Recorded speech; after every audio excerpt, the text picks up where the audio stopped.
મિત્રો, આપણે નિહાળીશું city line news ચેનલમાં આજના મુખ્ય સમાચારો। આજે 3 ડેમમાં નર્મદા નીરને વધાવી સૌની યોજનાનો વડાપ્રધાનના હસ્તે શુભારંભ। એમરાલ્ડ મોટર્સ મર્સિડીઝ બેઝની અમદાવાદમાં નવી 3S અને ગુજરાતમાં 8મી ડીલરશીપ। ગુજરાતમાં સૌ પ્રથમવાર સાહિત્ય સરિતા 2016 ત્રિદિવસીય સાહિત્યોત્સવનું આયોજન। આજની યુવા પેઢીને આધારિત કોલેજ બસ આ સપ્ટેમ્બરમાં રિલીઝ થશે। બ્રિટિશ કાઉન્સિલના નવા director UK India year of culture 2017 launch કર્યું। આજે 3 ડેમમાં નર્મદા નીર વધાવી સૌની યોજનાનો વડાપ્રધાનના હસ્તે શુભારંભ। વડાપ્રધાન નરેન્દ્ર મોદીએ અતિ મહત્વાકાંક્ષી સૌની સૌરાષ્ટ્ર નર્મદા અવતરણ ઇરિગેશન યોજનાના પ્રથમ તબક્કાનું વિધિવત રીતે લોકાર્પણ કર્યું હતું। જામનગરના ધ્રોલ તાલુકામાં પ્રોજેક્ટના પ્રથમ તબક્કાનું લોકાર્પણ કર્યા બાદ અને લઈને સૌરાષ્ટ્રની પાણી સમસ્યા દૂર થાય તેવા સંકેત દેખાઈ રહ્યા છે। સૌરાષ્ટ્રની વિવિધ વિસ્તારોને આવરી લેતી 4 લિંક કેનાલ પાઇપ નહેરો તરીકેનું આયોજન કરવામાં આવ્યું છે। શરૂઆતમાં આનો ખર્ચનો અંદાજ 10,000 કરોડ હતો, જે વર્તમાન ખર્ચને અંદાજ 33,100 કરોડ થયો છે।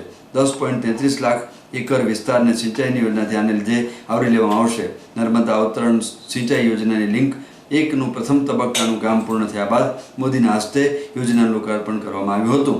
મોદી દ્વારા સવારમાં પડદરીના સણોસરા નજીક આવેલા આજે 3 ડેમની સાઇટ પરથી યોજનાનું લોકાર્પણ કરવામાં આવ્યું હતું।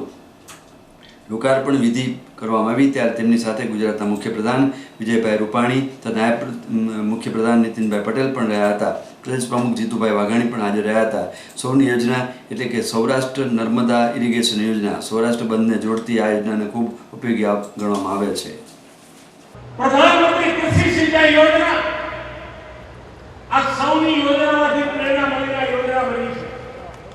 પ્રધાનમંત્રી કૃષિ સિંચાઈ યોજના દ્વારા સમગ્ર દેશમાં ખેતરોમાં પાણી પહોંચાડવાનું મોટું અભિયાન મોટા પાયા પર બજેટ એની દિશામાં કામ કરે છે। રિવર બેન્ડની વાત હજુ દેશના અનેક ભાગોમાં હજુ છે। આજે આ સૌની યોજના અંતર્ગત નર્મદા યોજના સૌરાષ્ટ્રની 6 નદીઓ સાથે તો જોડાઈ ગઈ। નદીઓ જીવતી થાય એટલે જીવન તો થઈ જાય એટલી એની તાકાત હોય છે। એ કામ આના દ્વારા થાય। 6 નદીઓ 12,000 કરોડના ખર્ચે સૌરાષ્ટ્રના ગામડે ગામડે નર્મદાનું પાણી પહોંચે। પીવાના પાણીને જેને દુકાળ એ ભૂતકાળ બનાવ્યો એમ ખેતીમાં પણ હવે દુષ્કાળ ભૂતકાળ બની।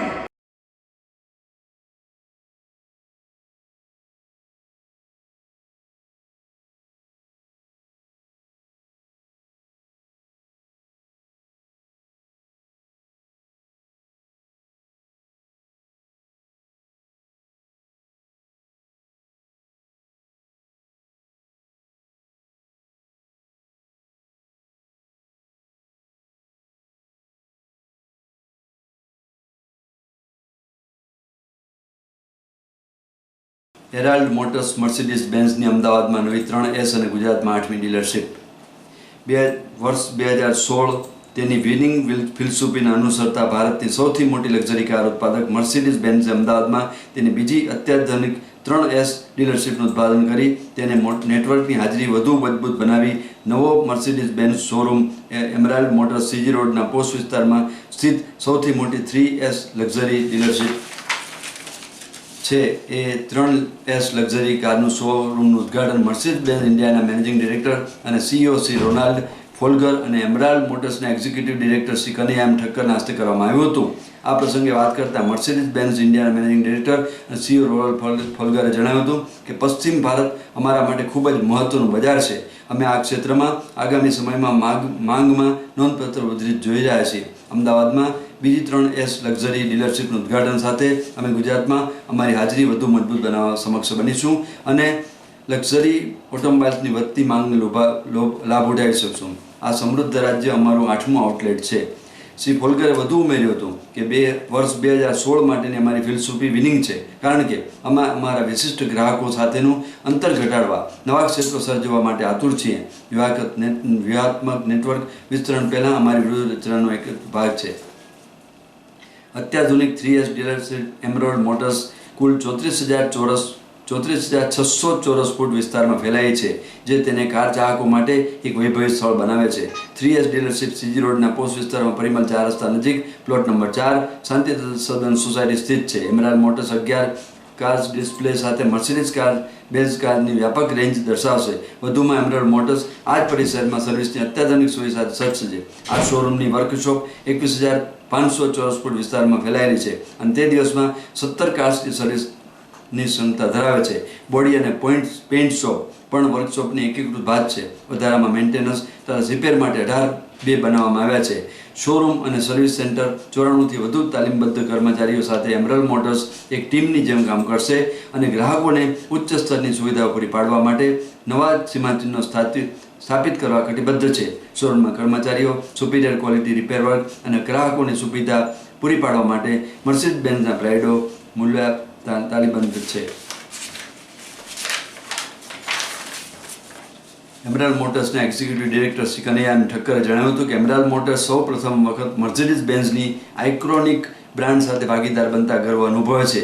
ઓટોમોબાઈલ ક્ષેત્રે 130 વર્ષના પ્રભુત્વ સાથે 3 પેઇન્ટેડ સ્ટાર સાથે અમારું જોડાણ ખર અર્થમાં પ્રેરણાસ્પદ છે અને ભાગીદારોને વધુ આગળ લઈ જવા તરફ અમારી નજર છે. ગુજરાતમાં સૌ પ્રથમવાર સાહિત્ય સરિતા 2016 ત્રિદિવસીય સાહિત્યોત્સવનું આયોજન. અમદાવાદની પ્રતિષ્ઠિત LD એન્જિનિયરિંગના સાહિત્યપ્રેમી વિદ્યાર્થીઓ દ્વારા આગામી 2, 3, 4 ડિસેમ્બર 2016ના રોજ આપણા ગુજરાત સાહિત્ય અને આપણી માતૃભાષા ગુજરાતીની ઇજનેરી ક્ષેત્રમાં પ્રત્યેક ખૂણે પ્રસરાવવામાં ગુજરાતમાં સૌ પ્રથમવાર સાહિત્ય સરિતા 2016 નામનો ત્રિદિવસીય સાહિત્યોત્સવનું આયોજન કરવા જઈ રહ્યા છે. આ કાર્યક્રમમાં વિખ્યાત ભાષ્યકાર સાથે રૂબરૂ કાર્યક્રમ, પદ્ય અને ગદ્ય સાહિત્યની વિવિધ 10 જેટલી સ્પર્ધાઓ, 3 વર્કશોપ, 2 એક્સકર્શન રોશન, કવિ સંમેલન, સાહિત્ય ગોષ્ઠી વગેરેનું આયોજન કરેલું છે. આ ઉપરાંત ગુજરાત લોકસંગીતની એક લાઈવ સંગીત સંધ્યાનો કાર્યક્રમ પણ રાખવામાં આવેલ છે. આ કાર્યક્રમ ગુજરાતના પ્રખ્યાત સાહિત્યકાર, લેખકો અને કવિઓની પ્રેરક ઉપસ્થિતિ રહેશે.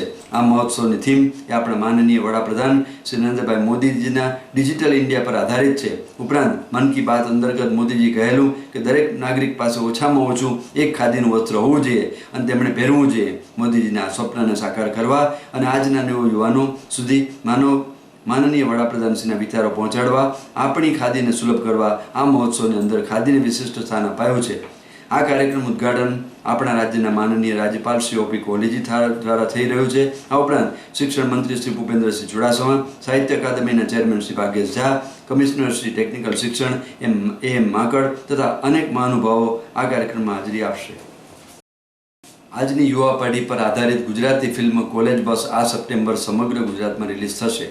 આજે જ્યારે ગુજરાતી ફિલ્મો તરફ દર્શકોનું આકર્ષણ વધી રહ્યું છે, ત્યારે દિગ્દર્શક હિતુ પટેલ જેવા અનુભવી દિગ્દર્શકની જવાબદારી વધી રહી છે. એવા સમયે દરેક વર્ગના પ્રેક્ષકોને મનોરંજન આપી શકે એવા દિગ્દર્શકની જરૂર છે, જેથી ગુજરાતી ફિલ્મ ઇન્ડસ્ટ્રી પ્રગતિ કરી શકશે અને હિતુભાઈ પટેલ જેવા દિગ્દર્શકો જ આ કાર્ય કરી શકશે. આજે અર્બન ફિલ્મો મોટા મલ્ટીપ્લેક્સો સિનેમાગૃહોમાં રજૂ થઈ રહી છે. એવા સમયે યુવા વર્ગને લક્ષ્યમાં રાખી હિતુ પટેલે દિગ્દર્શિત ફિલ્મ કોલેજ બસ એક નવા જ અંદાજમાં નિર્માણ થઈ ગુજરાતના પંથ પર છે. ત્યારે આ ફિલ્મ યુવા દર્શકોમાં અનેરું આકર્ષણ જમાવશે. આ ફિલ્મમાં કોલેજ બસમાં થતી મસ્તી, મનોરંજન અને કોલેજ લાઈફને સરસ રીતે વર્ણી છે. ખાસ આજની યુવા પેઢીને આ ફિલ્મની વાર્તા પોતાને ગમશે.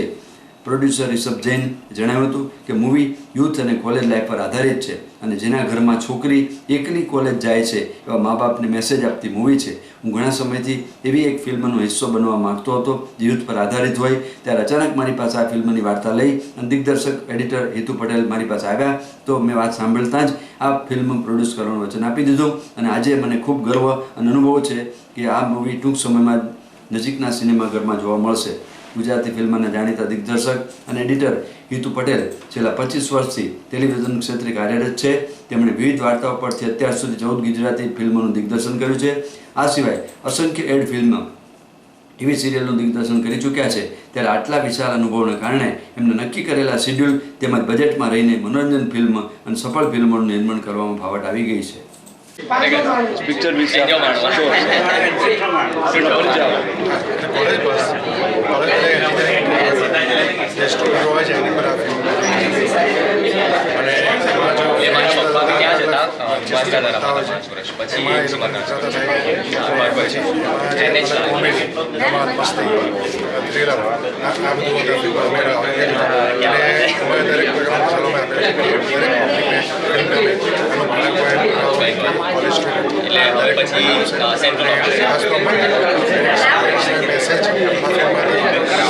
કે એમનું જે છોકરાઓ તરફનું જે વર્તન હોય છે છોકરા તરફનું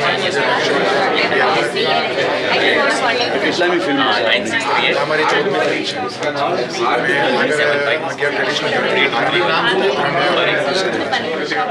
વર્ષો જેટલી મેં